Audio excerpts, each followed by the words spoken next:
वाहतूक पोलिसांनी बेदरकार वाहतुकीला लावला लगाम। रत्नागिरी वाहतूक पोलीस निरीक्षक अनिल विभूते यांनी कार्यभार स्वीकारल्यानंतर बेदरकार वाहतुकीला लगाम बसला आहे। रत्नागिरी शहरात बेदरकारपणे दुचाकी चालकांना जनता कंटाळली होती। त्यांच्या अनेक तक्रारी झाल्यानंतर वाहतूक पोलीस निरीक्षक अनिल विभूते यांच्या मार्गदर्शनाखाली वाहतूक पोलिसांनी धडक कारवाई केली। आपण पाहणार आहोत काही क्षणचित्रे।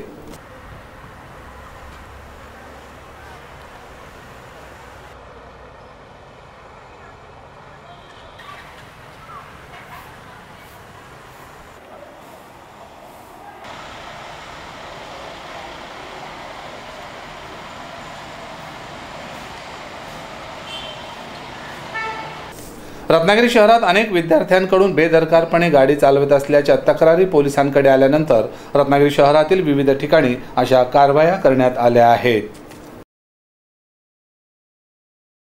पोलिसांच्या या कारवाईमुळे बेदरकार वाहतुकीला निश्चितच चाप बसेल अशी चर्चा आता जनमानसामध्ये सुरू झाली आहे।